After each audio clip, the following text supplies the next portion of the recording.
Hello student, আজকে আমরা class 7-এর কোষে দেখি এই 1.4-এর এই যে 1.4-এর এর আগের অঙ্কগুলো আমরা করিয়েছি 5 পর্যন্ত। আজকে আমরা 6 থেকে শুরু করব। যারা আগের অঙ্কগুলো দেখোনি তারা আমার ডেসক্রিপশন বক্সের নিচে লিঙ্ক দেওয়া আছে, তোমরা দেখে নেবে। এখানে বলছে 3000-এর নিকটতম পূর্ণবর্গ সংখ্যা খুঁজি যা 3000 থেকে বড় আর 3000 থেকে ছোট। তো 3000-এর নিকটতম মানে 3000-এর কাছাকাছি একটা আমাকে পূর্ণবর্গ সংখ্যা খুঁজতে বলেছে। তো দেখো, আগে আমি 3000-কে বর্গমূল করব। 3000 আমরা বর্গমূল করা কিভাবে শিখিয়েছি, যে শেষ দিক থেকে জোড়া জোড়া সংখ্যা বাদ দিতে হয়। তাহলে এখানে আমার 30 হচ্ছে, তা আমি যদি এটাকে 6 দিয়ে নিই তাহলে 6 6 হয়ে যাচ্ছে 36। তাহলে হবে না, তাহলে এটাকে 5 দিয়ে নিতে হবে। 5 5 25। এখানে যেই সংখ্যা বসাবো সেই সংখ্যাটাই এখানে বসাতে হবে, অন্য কিছু বসালে কিন্তু হবে না, যে 5 6 30 করে দেবো সেটা হবে না। 5 5 25, 10 থেকে 5 বাদ দিলে 5, এখানে 10, তাহলে 3 হয়ে গেল, 3 থেকে 3 বাদ দিলে 0, নামবে জোড়া সংখ্যা। এখানে বর্গমূলে কিন্তু আমাদের একটা সংখ্যা নামালে হবে না, জোড়া জোড়া সংখ্যা নামাতে হবে, ঠিক আছে। এবার এখানে 5 পেয়েছি, তাহলে 5-এর ডবল হলো 10, তাই তো। তো এইখানে কত নিব জানি না, তাহলে এই সংখ্যাটা বাদ দিয়ে দাও। এবার এখানে দেখো, 5-এর সঙ্গে যদি 10 গুণ করা হয় তো 5 10 50 হয়, 5 10 50 হবে। আবার 5 5 25-এর 5 হয়ে যাচ্ছে, তাহলে কিন্তু বেশি হয়ে যাচ্ছে, তাহলে এটা 4 দিয়ে যাবে। এখানে যদি 4 বসায় তাহলে এখানেও 4, তাহলে 4 4 16 6, হাতে 1, এই 4কে 0 দিয়ে গুণ করলে 0 হয়, হাতের 1 বসে গেল, 4 1 4, 416। 10 থেকে 6 বাদ দিলে 4, আর 10 থেকে 2 বাদ দিলে কত হলো 8, 5 থেকে 5 বাদ দিলে 0। তো 3000 সংখ্যাটা কি বর্গমূল হচ্ছে? 3000 সংখ্যাটার বর্গমূল হচ্ছে না, মানে 3000 সংখ্যাটা কিন্তু পূর্ণবর্গ সংখ্যা না, তার ভাগশেষ 84 থেকে যাচ্ছে। 9545 থেকে কোন ক্ষুদ্রতম সংখ্যা বিয়োগ করলে বিয়োগফল একটি পূর্ণবর্গ সংখ্যা হবে? তো 9545 এটাকে বর্গমূল করব। জোড়া জোড়া সংখ্যা বাদ দিয়ে দাও, 9 9 81, 5 থেকে 1 বাদ দিলে 4, আর 9 থেকে 8 বাদ দিলে 1, নামবে জোড়া সংখ্যা 45। 9-এর ডবল হচ্ছে 18। এটাকে যদি 7 দিয়ে দিই তাহলে 7 7 49-এর 9, হাতে পড়লো 4, 7 8 56, আর 4 60, 60-এর 0, হাতে পড়লো 6, 7 1 7 আর 6 13, 15 থেকে 9 বাদ দিলে 6, 4 থেকে 1 বাদ দিলে 3, 4 থেকে 3 বাদ দিলে 1, তাহলে 136 ভাগশেষ থেকে যাচ্ছে। এখান থেকে কি দেখতে পাচ্ছ, যে 9545 এই সংখ্যাটা পূর্ণবর্গ সংখ্যা হচ্ছে না। কেন হচ্ছে না? এই যে 136 ভাগশেষ থেকে যাচ্ছে, মানে এই সংখ্যাটা যদি আমি বাদ দিয়ে দিতে পারি, 9545 এই সংখ্যাটা যদি এখান থেকে বাদ দিই তাহলে আমার থাকবে 9409। এই 9409 আমার এটা কিন্তু পূর্ণবর্গ সংখ্যা, বুঝতে পেরেছো? এই 9545 এটা কার জন্য পূর্ণবর্গ সংখ্যা হচ্ছিল না? 136 ভাগশেষ থেকে যাচ্ছিল, তাই 136 বাদ দিয়ে দিতে হবে। তা আমাকে বলেছে 9545 থেকে কোন ক্ষুদ্রতম ধনাত্মক পূর্ণ সংখ্যা বিয়োগ করলে বিয়োগফল একটি পূর্ণবর্গ সংখ্যা হবে। তাহলে অতএব 136 বিয়োগ করলে 136 বিয়োগ করলে সংখ্যাটি পূর্ণবর্গ হবে। সংখ্যাটি পূর্ণবর্গ হবে। তোমরা কে দেখিয়ে দিই, দেখো এটা যে আমি বিয়োগ করেছি 136, তাহলে সংখ্যাটা পেয়েছি কত? 9409। তো 9409 এটা কি পূর্ণবর্গ সংখ্যা? তোমরা প্রুফটা দেখে নাও। তাহলে 9 9 81, 4 থেকে 1 বাদ দিলে কত হবে? 4 থেকে 1 বাদ দিলে 3, আর 9 থেকে 8 বাদ দিলে 1, তাহলে নামলো জোড়া সংখ্যা। 9-এর ডবল কত হচ্ছে? 18, তাহলে 7 দিয়ে যদি দিই তাহলে 1309, তাহলে কোনো ভাগশেষ থাকছে না, মানে এই যে 9409 এই সংখ্যাটা একটা পূর্ণবর্গ সংখ্যা, বুঝতে পেরেছ? তারপরে দেখো 8-এর অঙ্কটা, 5050-এর সঙ্গে কোন ধনাত্মক ক্ষুদ্রতম সংখ্যা পূর্ণ সংখ্যা যোগ করলে যোগফল একটি পূর্ণবর্গ হবে। এটা আমাকে বিয়োগ করতে বলেছিল, এটা আমাকে যোগ করতে বলেছে। 8-এর 5050 50। তাহলে এটাকে যদি আমি জোড়া জোড়া সংখ্যা বাদ দিই তাহলে থাকছে 50, 7 7 49, 10 থেকে 9 বাদ দিলে 1, এটা 5 থেকে 5 বাদ দিলে 0 হয়ে যাবে, নামবে জোড়া সংখ্যা 50। 7-এর ডবল কত হবে? 14। এখানে যদি 2 দিয়ে দিই তো 142কে 2 দিয়ে গুণ করলে অনেক বেশি হয়ে যাবে, তাই 1 দিয়েই দিতে হবে। 141, 1কে 141, 10 থেকে 1 বাদ দিলে 9, আর 5 থেকে 5 বাদ দিলে 0। তো আমার এখানে 9 ভাগ শেষ থেকে যাচ্ছে। আমাকে এখানে বলেছে যে 5050-এর সঙ্গে কোন সংখ্যা যোগ করলে, তাই তো। তো 5050 থেকে এটা বিয়োগ করতে হলে সেটা পূর্ণবর্গ সংখ্যা হবে, কিন্তু আমাকে যেহেতু যোগ করতে বলেছে, তো দেখো 71-এর বর্গ যেটা, সেটা তো একটা পূর্ণবর্গ সংখ্যা। তো 71 কত হবে? 71 ইন্টু 71 সমান কত হয়? 5041। আবার যদি আমি 72-এর স্কোয়ার করি তাহলে 72 ইন্টু 72, তাহলে এটা হবে কত? 5181। তো দেখো 71-এর যদি স্কোয়ার করি তো সেটা 5041, তাহলে 5050-এর থেকে তো ছোটো পাচ্ছি। আবার এর পরের যেটা সংখ্যা 72, তার যদি স্কোয়ার করি তাহলে 72 ইন্টু 72 কত হয়? 5181। তো 5181 এটা একটা কি পূর্ণবর্গ সংখ্যা, কিন্তু 5050 পূর্ণবর্গ সংখ্যা না। তো 5050-এর সঙ্গে কত যোগ করব যে 5181 আসবে, তাহলে তো সেটা পূর্ণবর্গ সংখ্যা হবে। তো কত যোগ করব সেটা দেখো, এই 5181 থেকে 5050 বিয়োগ করে দাও, তাহলে পাবো কত? 134। তাহলে 5050-এর সঙ্গে 5050-এর সঙ্গে যদি 134 যোগ করি তাহলে আমি কত পাবো?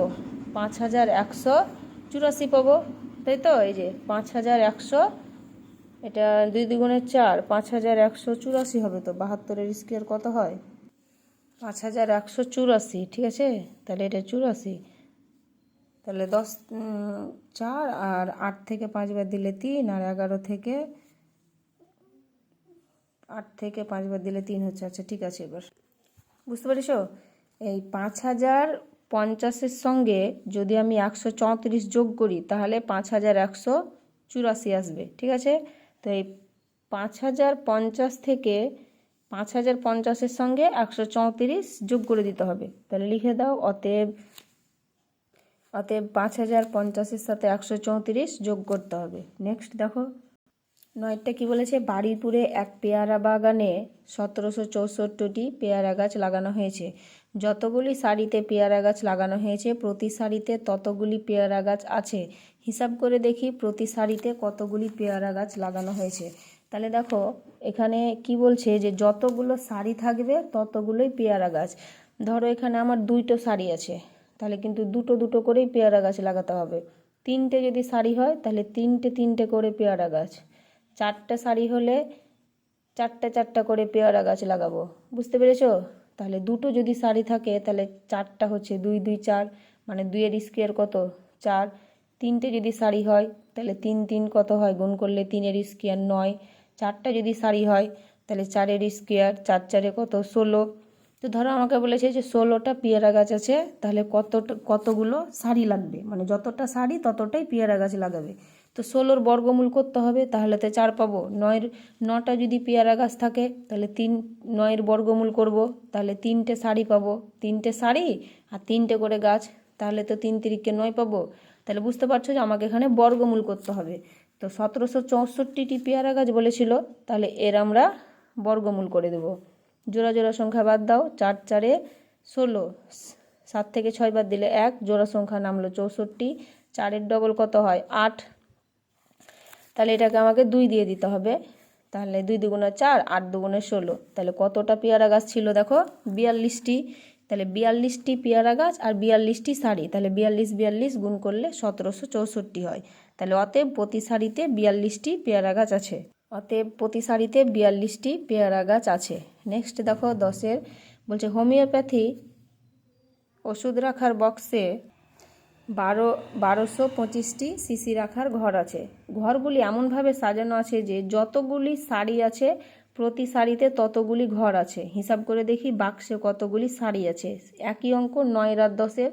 প্রতি সারিতে মানে যতগুলি সারি থাকবে প্রতি সারিতে ততগুলি ঘর। 3টে যদি সারি থাকে তাহলে 3টে ঘর, তাহলে 3 3-কে 9, মানে 9টা যদি আমার সিসি থাকে তাহলে তার বর্গমূল করতে হবে, যে 3 তিরিকে 9, তাহলে 3টে শাড়ি আর 3টে কি, 3টে শাড়ি আর 3টে সিসি।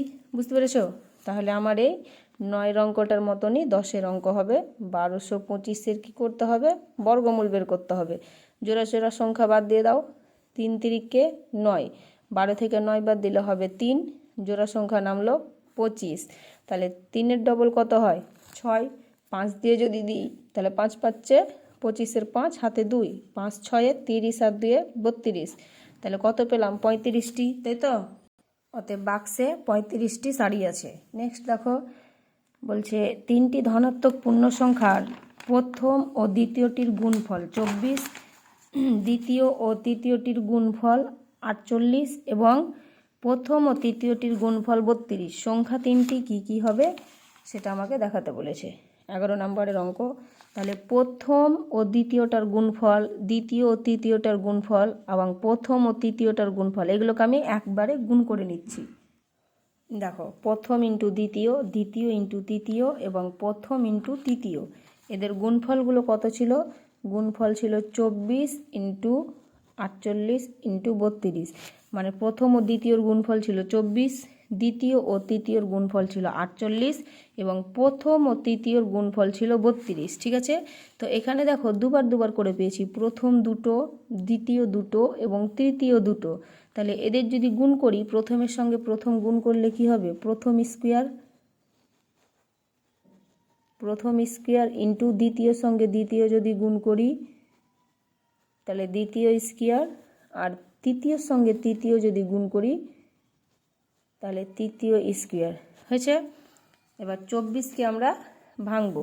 24কে যদি ভাঙি মৌলিক উৎপাদকে বিশ্লেষণ করে, 12 দুগুণে 24, 6 দুগুণে 12, 3 দুগুণে 6, তাহলে দুটো 3 পেলাম না, 3টে 2 পেলাম আর একটা 3 পেলাম। আবার যদি 48কে ভাঙি 2 দিয়ে, 24 দুগুণে 48, 2 দিয়ে, 12 দুগুণে 24, 6 দুগুণে 12, 3 দুগুণে 6, 4টা 2 পেয়েছি, 2 3 4 ইন্টু 3। আবার ইন্টু যদি 32কে ভাঙি, 16 দুগুণে 32, 8 দুগুণে 16, 4 দুগুণে 8, 2 দুগুণে 4, তাহলে 5টা 2 পাবো, 3 4 5। বুঝতে পেরেছ?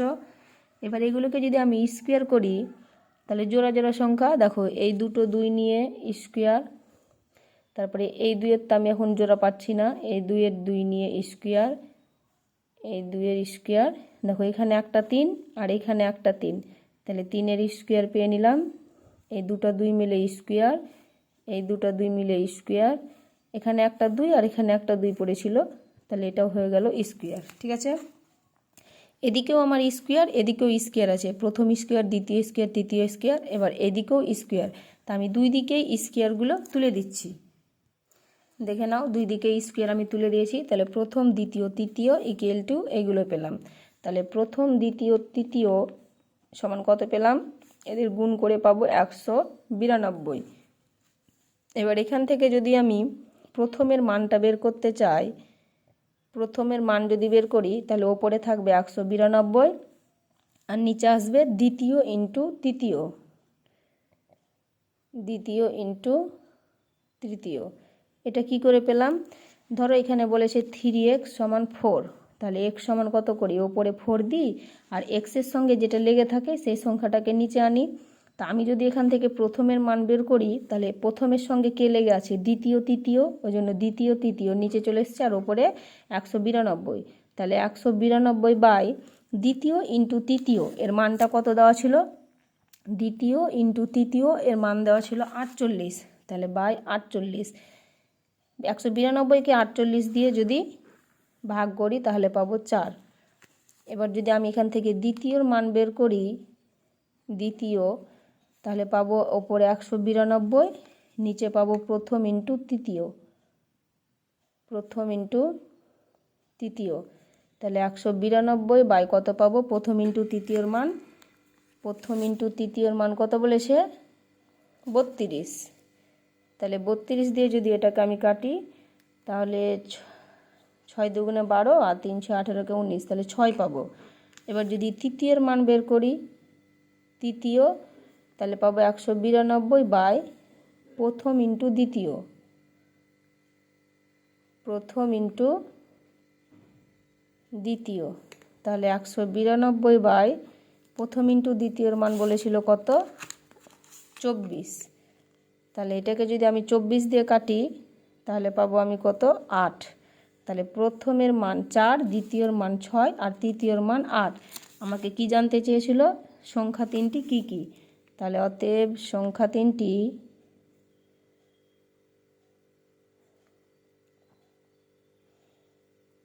কত? 4, 6 ও 8। ওকে, তারপর নেক্সট দেখো, বলছে শিবাজি সংঘের ক্লাবে যতজন সদস্য আছে প্রত্যেকে সদস্য সংখ্যার 5 গুণ টাকা চাঁদা দিয়েছে, মোট এত টাকা চাঁদা উঠেছে। হিসাব করে দেখি ক্লাবের সদস্য সংখ্যা কত। তো এই যে 5 গুণ টাকা উঠেছে বলেছে, তাহলে আমি আগে এটাকে 5 দিয়ে ভাগ করে দেব। দেখো 5 দিয়ে যদি ভাগ করি তাহলে কত পাবো? 5 1 কে 5, জোড়া সংখ্যা নামলো 15, তাহলে জোড়া সংখ্যা নামালে একটা শূন্য পাই।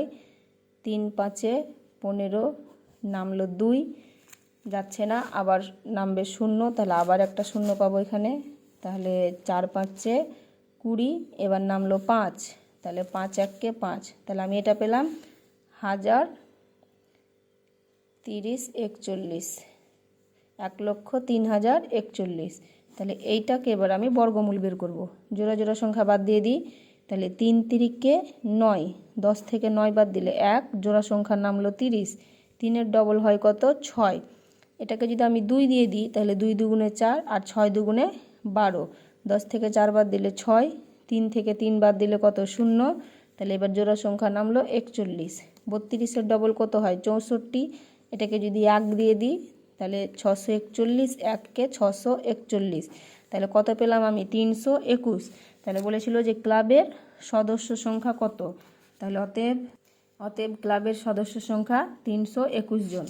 তারপরে নেক্সট দেখো 13 নম্বর, দার্জিলিংয়ের এক বাগানের মালিক মোট 1080টি কমলালেবু পেরেছেন। সেই কমলালেবু কতগুলি ঝুড়ি এনে তার প্রতিটিতে ঝুড়ির সংখ্যার সমান কমলালেবু রাখতে গিয়ে দেখেন এই যে ঝুড়ির সংখ্যার সমান, তাহলে কি যদি 3টে ঝুড়ি থাকে তাহলে 3টে করে কমলালেবু রাখবে, ঠিক আছে। 4টা যদি ঝুড়ি থাকে তাহলে 4টা করে কমলালেবু রাখবে। ধরো তিনি 25টি কমলালেবু এনেছে, তাহলে কতটা করে রাখবে? তার বর্গমূল বের করতে হবে। 5 5 এ 25, তাহলে 5টা ঝুড়ি আর 5টা করে কমলালেবু রাখবে, মানে তার বর্গমূল বের করতে হবে। কিন্তু তিনি দেখেন যে 9টি কমলালেবু কম পড়েছে। আচ্ছা, ধরো এখানে উনি 24টি কমলালেবু এনেছে, তাহলে 24-এর বর্গমূল কি হবে? 24-এর বর্গমূল হবে না, তাই তো। 24-এর সঙ্গে যদি আমি 1 যোগ করে দিই, 24-এর সঙ্গে যদি আমি 1 যোগ করে দিই তাহলে হয় 25। তো আমাকে যদি বলে যে 24টি কমলালেবু এনেছে, প্রত্যেকটা ঝুড়িতে সমান সংখ্যা কমলালেবু রাখবে, দিয়ে একটা কমলালেবু কম পড়েছে, তাহলে যে কমলালেবুটা কম পড়ে গেছে সেটা যদি আমার থাকতো তাহলে ওই ঝুড়িগুলো পূর্ণ হতো, যে যতটা ঝুড়ি ততটা কমলালেবু রাখা হতো। বুঝতে পেরেছো? তাহলে এখানে আমার 1080টি কমলালেবু এনেছেন, কিন্তু রাখতে গিয়ে দেখছেন কমলালেবু কমে গিয়েছে, মানে সমান সংখ্যা রাখা যাচ্ছে না। তাহলে 1080কে যদি আমি 9 দিয়ে যোগ করি তাহলে 1000 যদি 89টি হয়, তাহলে তার বর্গমূল যদি বের করি তাহলে সমান সংখ্যক ঝুড়িতে রাখতে পারা যাবে। তাহলে দেখো 1080-র সঙ্গে 9 যদি যোগ করি তাহলে পাবো আমি 1089। তাহলে এইটার যদি আমি এবার বর্গমূল বের করি তাহলে জোড়া জোড়া সংখ্যা বাদ দিয়ে দাও। 3 তিরিকে 9, 10 থেকে 9 বাদ দিলে 1, নামলো 89। 3-এর ডবল কত হয়? 6। এখানে 3 দিয়ে যদি দিই তাহলে 3 তিরিকে 9 আর 3 6 এ 18, এই যে, তাহলে এটা একটা পূর্ণবর্গ সংখ্যা হয়ে গেল 1089। তাহলে কি এনেছিল? তিনি 33টি ঝুড়ি এনেছিল, 33টি ঝুড়ি এনেছে আর 33টা করে কমলালেবু রেখেছে প্রত্যেকটা ঝুড়িতে, তাহলে সমান সংখ্যক হয়ে গেছে। অতএব 33টি ঝুড়ি এনেছিলেন,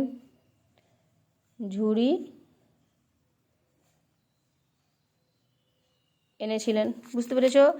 তারপরে দেখো, বকুলতলার একটি পুকুর সংস্কার করতে পঞ্চায়েত যতজন লোক নিযুক্ত করেছিলেন তারা ততদিন কাজ করে মোট 12,375 টাকা পেয়েছেন। প্রত্যেকে দৈনিক যদি 55 টাকা পান তবে কতজন লোক কাজ করেছিলেন হিসাব করি। 55 টাকা করে প্রত্যেক লোকে পেয়েছে। তাহলে আমাকে এই যে 12,375 একে 55 দিয়ে আগে আমি কী করব, ভাগ করে দেব। 12,375কে 55 দিয়ে ভাগ, যদি আমি 2 দিয়ে দিব তাহলে 110, 3 থেকে 0 বাদ দিলে 3, 2 থেকে 1 বাদ দিলে 1, নামলো 7, 137, আবার 2 দিয়ে 110, 7, 3 থেকে 1 বাদ দিলে 2, নামবে 5। 55কে যদি 5 দিয়ে গুণ করি, মানে 5 দিয়ে দিই, তাহলে হয় 275। তাহলে পেলাম আমি কত, 225। এবার এই 225-এর বর্গমূল বের করব। জোড়া সংখ্যা বাদ দাও, তাহলে এখানে একটাই সংখ্যা পড়ে থাকছে 2, তাহলে 1কে 1 দিব, 2 থেকে 1 বাদ দিলে 1, নামবে 25। 1-এর ডবল হয় কত, 2। এটাকে যদি 5 দিয়ে দিই তাহলে 5 5 25-এর 5, হাতে 2, 5 দুগুণে 10, আর দিয়ে কত হয় 12। তাহলে আমি কত পেলাম, 15। তাহলে কতজন লোক কাজ করছিল, 15 জন। অতএব 15 জন লোক কাজ করছিলেন। নেক্সট দেখো, বলছে 4 অঙ্কের কোন বৃহত্তম পূর্ণবর্গ সংখ্যা 12, 80 ও 30 দ্বারা বিভাজ্য হবে। বৃহত্তম পূর্ণবর্গ সংখ্যা বলেছে 4 অঙ্কের, ঠিক আছে। তো 12, 18 আর 30 যেটা বলেছে, এদের আমি আগে লসাগু করে নেব। 12, 18, 30, 2 দিয়ে যদি দিই 6 দুগুণে 12, 9 দুগুণে 18, 15 দুগুণে 30। আবার যদি 3 দিয়ে দিই, 3 দুগুণে 6, 3 তিরিকে 9, 3 5 15। তাহলে এটা তো যাবে না। তাহলে এদের লসাগু যদি করি, তাহলে 2 × 3 × 2 × 3 × 5। কোন বৃহত্তম পূর্ণবর্গ সংখ্যা বলেছে। আচ্ছা, এই সংখ্যাগুলো যদি পূর্ণবর্গ হয় তাহলে প্রত্যেকটার স্কোয়ার পাবো। দেখো, 2-এর স্কোয়ার ইন্টু 3 × 3, তাহলে 3-এর স্কোয়ার ইন্টু, এখানে কি 5-এর স্কোয়ার পাচ্ছি, 5-এর স্কোয়ার পাচ্ছি না, তাহলে এরা কিন্তু পূর্ণবর্গ হচ্ছে না, তাই তো। এটি পূর্ণবর্গ সংখ্যা নয়, লিখে দাও, এটি পূর্ণবর্গ সংখ্যা নয়। তাহলে সংখ্যাটি পূর্ণবর্গ হবে কি করে বলো। পূর্ণবর্গ সংখ্যাটি হলো, আমি যদি 5-এর স্কোয়ার পাই তাহলে সেটা পূর্ণবর্গ হবে। তাহলে 2-এর স্কোয়ার, 3-এর স্কোয়ার ইন্টু 5-এর স্কোয়ার, মানে 4 × 3 × 25। তাহলে এদের গুণ করলে হবে 900। 4 25 100, 100 সঙ্গে 9 গুণ করলে হয় 900। তাহলে এই 900টা যে একটা আমি পূর্ণবর্গ সংখ্যা পেলাম, তো সেটা কয় অঙ্কের, 1 2 3, 3 অঙ্কের। কিন্তু আমাকে এখানে বলেছে 4 অঙ্কের, তাহলে আমি তো এটা 4 অঙ্কের পাইনি। তো এটাকে বাড়ানোর উপায় কি, যদি আমি এখানে 900-র সঙ্গে 1-এর স্কোয়ার গুণ করি। 1-এর স্কোয়ার কেন করলাম, 1-এর স্কোয়ার যদি গুণ করি তাহলে স্কোয়ার মানে তো পূর্ণবর্গ, তাহলে এখানে হবে কত, 900।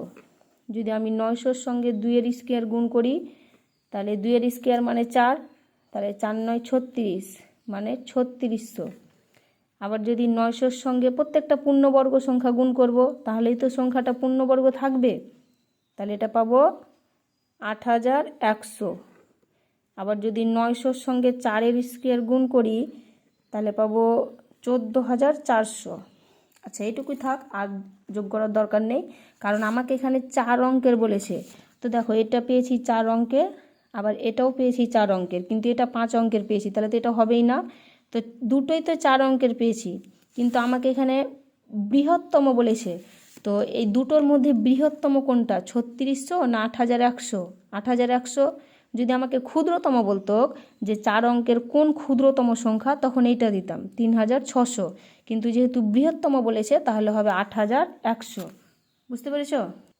অতএব 4 অঙ্কের বৃহত্তম পূর্ণবর্গ সংখ্যাটি হলো 8100।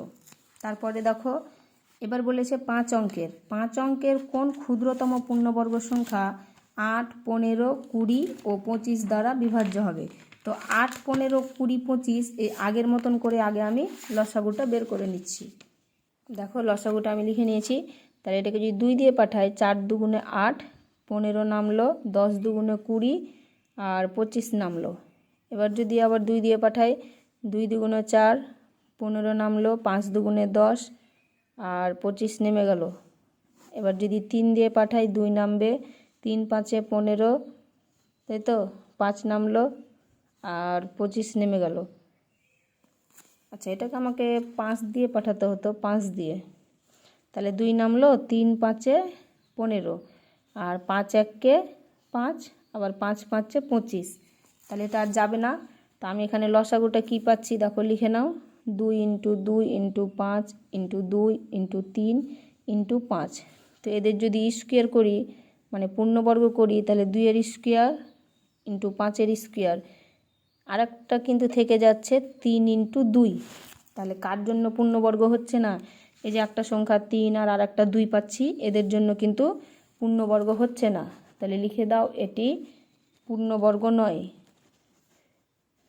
এটি পূর্ণবর্গ নয়। তাহলে পূর্ণবর্গ সংখ্যাটা কি হবে? পূর্ণবর্গ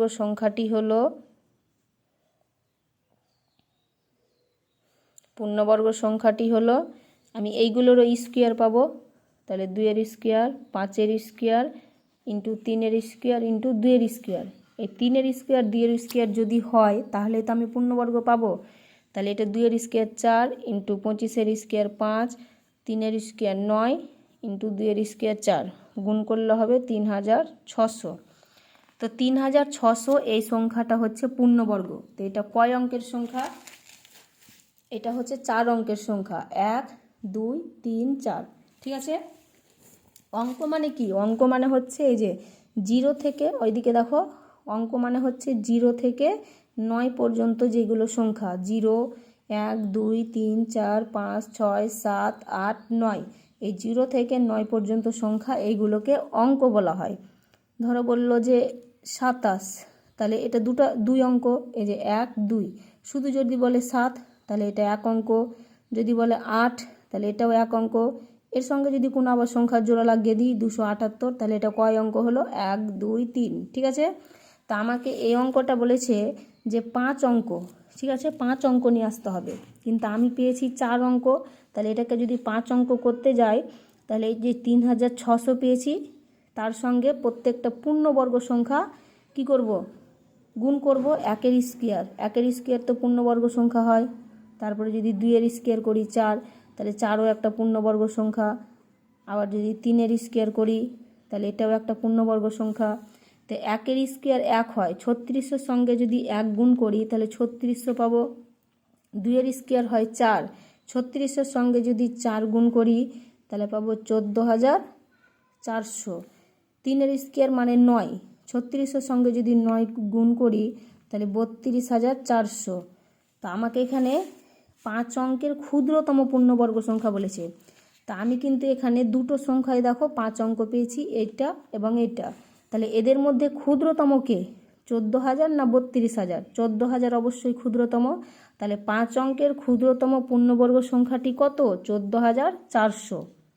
দেখো আমি লিখে নিয়েছি, অতএব 5 অঙ্কের ক্ষুদ্রতম পূর্ণবর্গ সংখ্যাটি হলো 14400। বুঝতে পেরেছো? আমার ভিডিও যদি তোমাদের ভালো লেগে থাকে, তাহলে চ্যানেলটিকে অবশ্য একটা সাবস্ক্রাইব করে আমার পাশে থেকো।